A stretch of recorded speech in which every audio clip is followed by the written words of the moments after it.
बरेली को सीएम योगी की सौगात, 545 विकास कार्यों का किया लोकार्पण शिलान्यास। कॉलेज मैदान में जनसभा को किया संबोधित।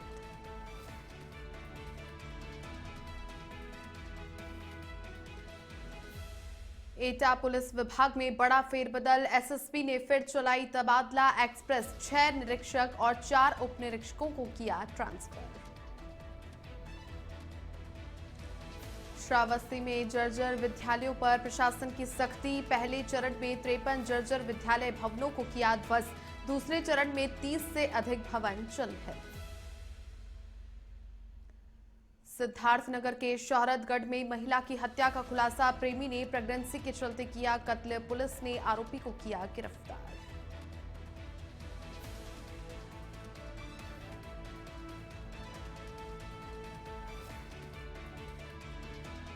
नमस्कार, वंदे भारतम इंडिया अहेड देख रहे हैं आप और आपके साथ हूं मैं छवि फागना। बुलेटिन की शुरुआत करते हैं। मुख्यमंत्री योगी आदित्यनाथ आज सुबह बरेली के त्रिशूल एयरबेस पर पहुंचे। यहां पर जनप्रतिनिधियों ने मुख्यमंत्री का स्वागत किया। इसके बाद मुख्यमंत्री ने सर्किट हाउस में जनप्रतिनिधियों के साथ मंडलीय बैठक करके जिलों के विकास कार्यों की प्रगति जानी। इसके बाद बरेली कॉलेज मैदान में जनसभा को संबोधित किया। इस दौरान मुख्यमंत्री योगी आदित्यनाथ ने बरेली को कई विकास योजनाओं की सौगात दी। उन्होंने 223 विकास कार्यों का लोकार्पण किया। इसके साथ ही जिले में होने वाले 322 विकास कार्यों का शिलान्यास भी किया। इसी मौके पर बरेली कॉलेज मैदान में जनसभा को संबोधित करते हुए योगी ने पिछली सरकारों पर जमकर निशाना साधा। मुख्यमंत्री योगी आदित्यनाथ ने कहा कि सावन महीने में नाथ नगरी में आकर महादेव के चरणों में नमन करने का सौभाग्य प्राप्त हुआ है। बरेली की जनता को विकास कार्यों के लिए बधाई। उन्होंने कहा कि जब अच्छी सरकार आती है तो विकास और समृद्धि साथ लेकर आती है। याद करिए, पिछली सरकारें बांटने का काम करती थी। वोट बैंक की राजनीति के माध्यम से तुष्टीकरण की पराकाष्ठा को पूर्ण करती थी। सुरक्षा में सेंध लगाने वालों को सम्मान करती थी।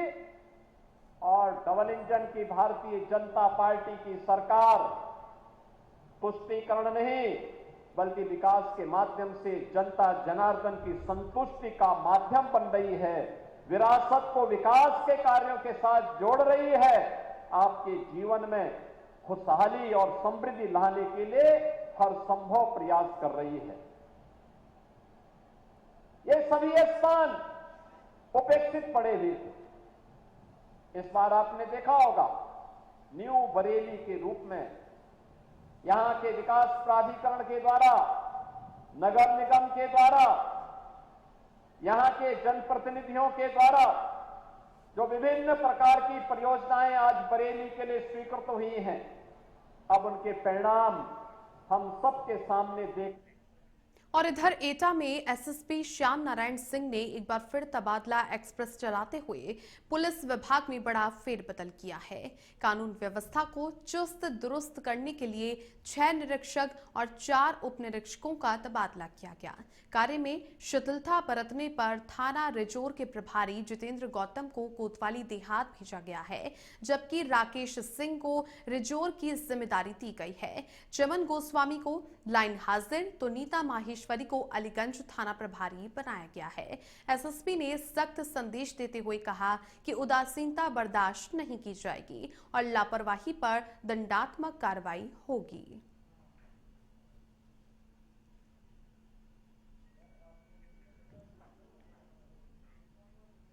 सिद्धार्थनगर के शोहरतगढ़ में 4 अगस्त को निर्माणाधीन लाइब्रेरी से 27 वर्षीय महिला निम्बू मलिक का शव मिलने के मामले में खुलासा किया। हत्या के आरोप में बिहार के पश्चिमी चंपारण निवासी शिव बालक को गिरफ्तार किया गया, जो कि निम्बू के साथ मजदूरी करने आया था। दोनों के बीच में प्रेम संबंध था और महिला गर्भवती हो गई थी। शिव बालक उस पर गर्भपात का दबाव बना रहा था, लेकिन महिला ने इनकार करने पर उसने रात में सोते समय सिर पर पत्थर मारकर उसकी हत्या कर दी और शव को कमरे में ही दफना दिया। पुलिस ने आरोपी की निशानदेही पर हत्या में इस्तेमाल पत्थर भी बरामद कर लिया है और आरोपी को जेल भेज दिया है।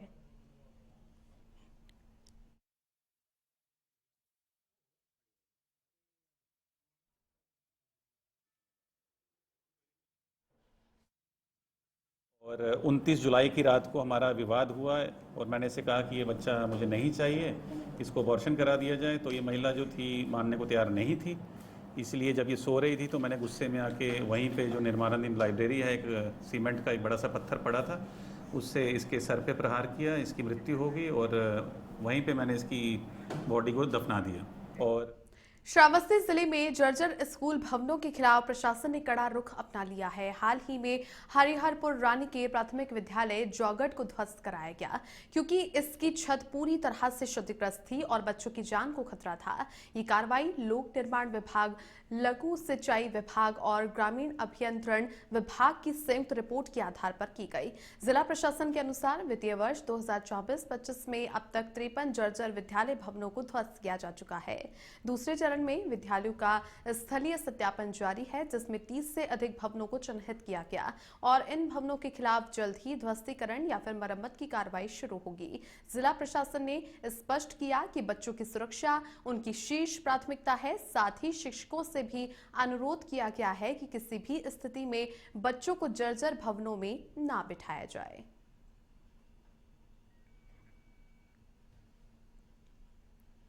तो जर्जर विद्यालयों पर प्रशासन की सख्ती देखी गई है, जिसके बाद में जर्जर जो विद्यालय है वहां पर बच्चों को ना बिठाया जाए, इसी को लेकर के प्राथमिक विद्यालय जौगढ़ को ध्वस्त किया गया है और इसी कड़ी में 53 जर्जर विद्यालय भवनों को ध्वस्त करने की कार्रवाई की जा रही है।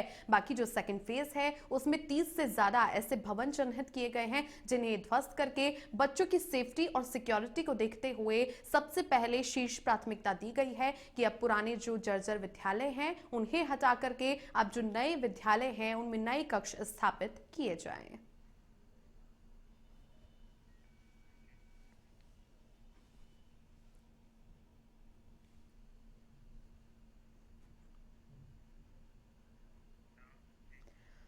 देखिए, हापुड़ में एसपी का लंगड़ा ऑपरेशन एक बार फिर चर्चा में है। चेकिंग के दौरान पुलिस और बदमाशों के बीच में हुई मुठभेड़ में 25,000 का इनामी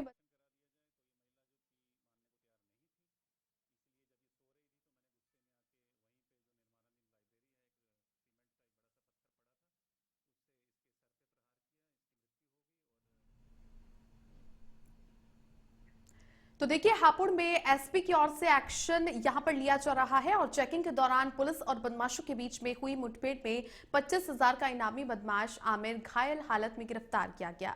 मुठभेड़ के दौरान आमिर को पुलिस की गोली लगी, जिसे अस्पताल में भर्ती करवाया गया। वहीं उसका एक साथी मौके से फरार हो गया, जिसकी तलाश जारी है। गढ़कोतवाली पुलिस ने गावड़ी जंगल से आमिर को धर दबोचा। आमिर पर गौकशी के कई मुकदमे दर्ज है। पुलिस ने बदमाश के पास से एक तमंचा, कारतूस और एक गाड़ी भी बरामद की है।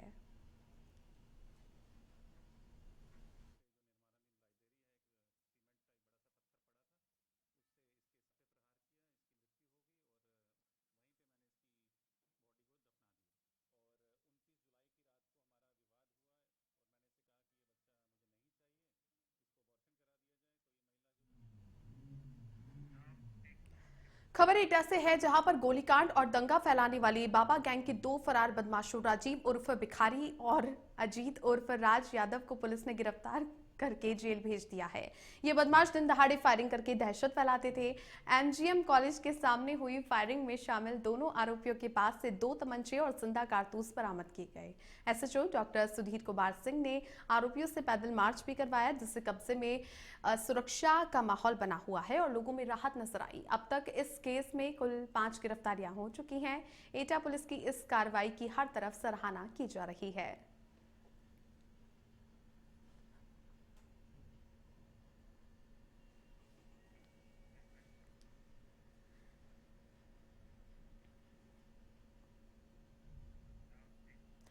उत्तर प्रदेश के शामली जिले में मानवता को शर्मसार करने वाली घटना सामने आई है, जहां पर सदर कोतवाली क्षेत्र की आश्रम कॉलोनी में एक नाबालिग युवक को घर से बुलाकर 6 आरोपियों ने साइकिल चोरी के शक में बंधक बना लिया और बेरहमी से पीटा। जानकारी के अनुसार युवक के हाथ पैर बांध करके उसे उल्टा लटकाया गया और लाठी डंडों से बर्बरता से मारपीट की गई। पीड़िता कविता का आरोप है कि उसके बेटे को जान से मारने की कोशिश की गई, लेकिन पुलिस 28 तारीख से लेकर के अब तक कोई सख्त कार्रवाई नहीं कर सकी है। पीड़िता अपने बेटे को न्याय दिलाने के लिए लगातार कोतवाली के चक्कर काट रही है।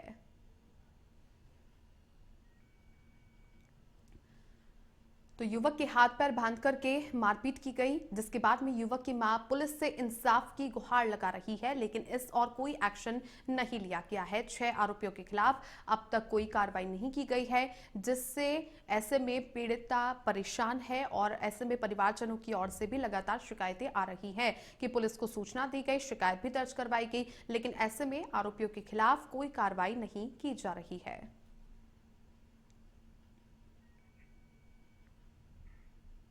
इटावा के एसएसपी ब्रजेश कुमार श्रीवास्तव के ऑपरेशन लंगड़ा के तहत बसरेहर थाना क्षेत्र में हुई पुलिस मुठभेड़ में 2 बदमाशों को गिरफ्तार किया गया। मुठभेड़ के दौरान पुलिस पर फायरिंग के बाद में आत्मरक्षा के लिए की गई जवाबी कार्रवाई के दोनों बदमाशों के पैरों में गोली लग गई। पुलिस ने आरोपियों के पास से 2 अवैध तमंचे, 4 जिंदा कारतूस, 3 खोखे, 1 मिस कारतूस, चोरी की भैंस और घटना में प्रयुक्त पिकअप बरामद किया। पकड़े गए बदमाशों के खिलाफ पकड़े गए बदमाशों के खिलाफ लूट, चोरी, पशु चोरी, हत्या समेत 21 मुकदमे दर्ज हैं। घायल बदमाशों को इलाज के लिए अस्पताल में भर्ती करवाया गया।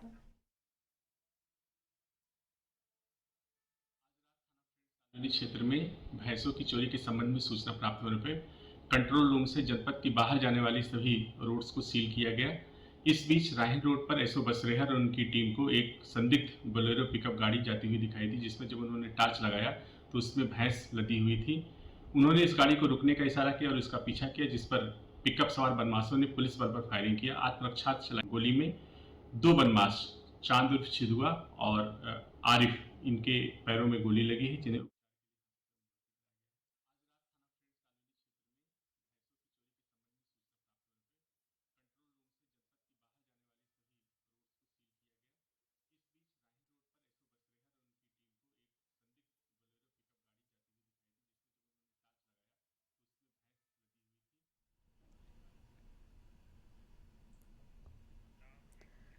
कानपुर में पुलिस कमिश्नरेट के ऑपरेशन महाकाल के बाद दबंगों पर शिकंजा कसता ही दिखाई दे रहा है। इसी कड़ी में समाजसेवी अकील अहमद ने मैस्टन रोड निवासी इमरान और फरहान पर जमीन और दुकान कब्जाने की नियत से दबंगई करने और जान से मारने की धमकी देने का आरोप लगाया।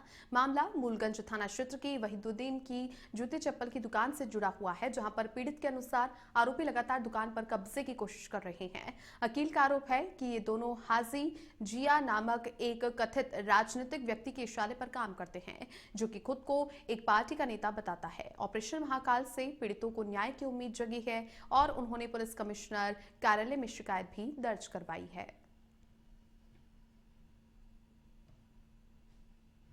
मोटा काम करते हैं, इनको जो है तमाम जो है गुंडे अपराधियों ने जान से मारने की धमकी दी है। जैसे हाजी दिया है, मोहम्मद इमरान है, फरहान जौन है, इन लोगों ने जान से मारने की धमकी दी है और इनको बुला रहे हैं, डेली की डेली बुला रहे हैं कि आओ हमसे बैठ के बात कर लो, जगह खाली कर दो वरना तुमको जान से मार दिया जाएगा।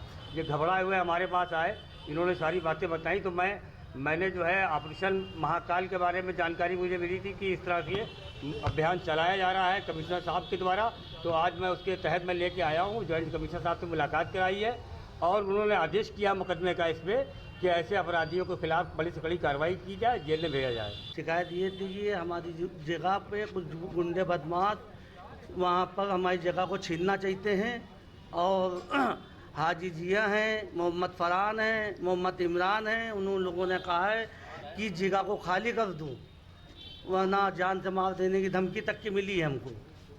मैं कमिश्नर साहब के बंगले में आया हूँ, कमिश्नर साहब के यहाँ, और उन्होंने महाकाल ऑपरेशन चलाने का आश्वासन दिया है कि ये ऑपरेशन चलाया जाएगा, जितने भी माफिया गुंडे हैं उनके खिलाफ सख्त। मथुरा के गोवर्धन क्षेत्र के अडीग गांव में बारिश के बाद हालात ऐसे बिगड़े हैं कि शमशान घाट ही तालाब बन गया। सेहरा पैसा मोहल्ले का शमशान पूरी तरह से जलमग्न हो गया है, जिससे एक शव को घुटनों तक पानी में ले जाकर के अंतिम संस्कार करना पड़ा। पानी में अर्थी ले जाते हुए ग्रामीणों का वीडियो सोशल मीडिया पर तेजी से वायरल हो रहा है। अंतिम संस्कार में भारी दिक्कतों का सामना करने के बाद ग्रामीणों ने प्रशासन पर माफ की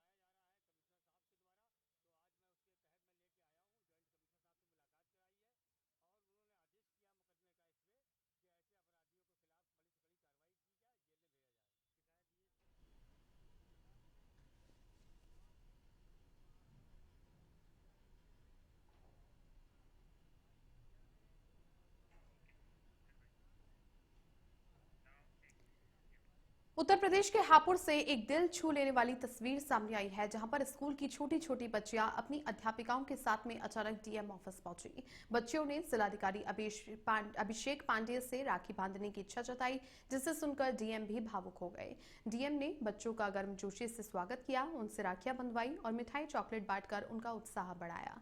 बच्चों के चेहरे पर मुस्कान और डीएम का अपनापन पूरे माहौल को भावुक बना गया। ये दृश्य ऑफिस में मौजूद हर शख्स के चेहरे पर मुस्कान ले आया।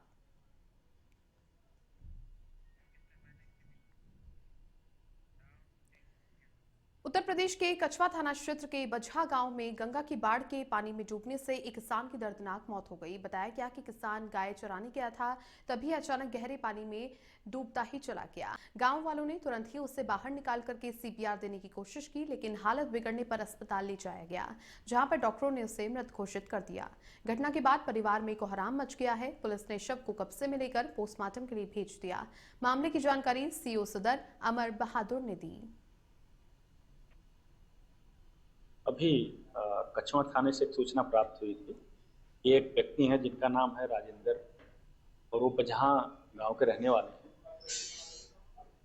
घर के बगल में पशु चराने गए थे। चूँकि जलस्तर अधिक होने की वजह से अगल बगल हर जगह पानी इकट्ठा हुआ है और इनकी गाय उसी पानी में चर रही थी और उसको हाँकने या कुछ करने गए थे और वहीं बगल में गड्ढा था। उसी खबर फिरोजाबाद से है, जहां पर रसूलपुर थाना क्षेत्र के दुर्गेश नगर में स्थित एक कबाड़ गोदाम में भीषण आग लग गई, जिससे इलाके में अफरा तफरी मच गई। गोदाम में बड़ी मात्रा में प्लास्टिक और अन्य ज्वलनशील सामग्री भरी हुई थी, जिससे आग ने तेजी से विकराल रूप ले लिया। आग की लपटें दूर दूर तक दिखाई देने लगी, जिसके बाद स्थानीय लोगों ने फौरन ही फायर ब्रिगेड को सूचना दी। दमकल विभाग की कई गाड़ियां मौके पर पहुंची और घंटों की कड़ी मशक्कत के बाद आग पर काबू पा लिया गया। इस हादसे में भारी नुकसान हुआ, हालांकि किसी की हताहत होने की सूचना नहीं है।